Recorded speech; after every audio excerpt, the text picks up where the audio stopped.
बिस्मिल्लाहिर्रहमानिर्रहीम, इय्याका नअबुदु व इय्याका नस्तईन। उम्मीद करता हूँ आप सब ठीक होंगे, खैरियत से होंगे। तो मैंने कुछ दिन पहले एक वीडियो बनाई थी, मैंने उसमें डिस्कस किया था कि टर्की में कौन कौन सी जॉब अवेलेबल हैं और उनकी क्या रिस्पॉन्सिबिलिटीज़ हैं। तो मुझसे एक डिपार्टमेंट रह गया था और मुझे एक व्यूवर ने उस पर कमेंट किया और कहा कि आपने कुक के बारे में नहीं बताया। तो आज की जो ये शॉर्ट सी वीडियो है ये कुक के डिपार्टमेंट की है। आज हम कुक के डिपार्टमेंट को जो है डिस्कस कर लेते हैं।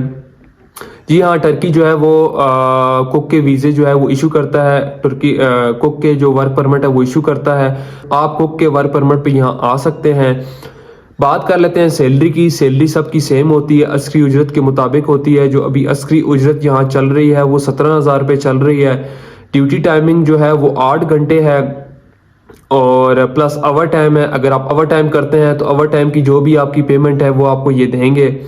और बाकी जो फैसिलिटीज़ हैं जिसमें अकोमोडेशन है, खाना पीना है, रिहाइश है, वो आपको कंपनी देगी। जिस तरह बाकियों को मिल रहा है इसी तरह आपको भी सेम मिलेगी ये सब चीज़ें। लेकिन कुक के वीज़े पे हमने कुछ जो है वो प्रॉब्लम्स भी देखी हैं। हमारे सामने कुछ ऐसे केसेस भी आए कि कुछ लोग वहाँ से कुक के वीज़े पे टर्की आए, लेकिन इन्होंने उनको कुक के डिपार्टमेंट में नहीं रखा, यानी किचन में नहीं रखा। जो रीज़न सामने आया वो 2 रीज़न थे। एक तो ज़बान का मसला था, ज़ाहिर है ये टर्किश बोलते हैं, इनको इंग्लिश बिल्कुल नहीं आती, तो उनके साथ कोऑर्डिनेशन का प्रॉब्लम था। और दूसरा ये था कि वो कुजीन का, कि पाकिस्तानी कुजीन में और टर्किश कुजीन में ज़मीन आसमान का फ़र्क है। ये इतनी जल्दी जो है वो कुक के डिपार्टमेंट में नहीं रखते। ये अगर रखते भी हैं तो हेल्परी के काम में रखते हैं पहले। अगर आप अपनी इनको कारकर्दगी जो है वो प्रूव करके दिखाते हैं या आप चीज़ें जल्दी सीख जाते हैं तो ये तो फिर आपको कुक की तरफ मूव कर देते हैं।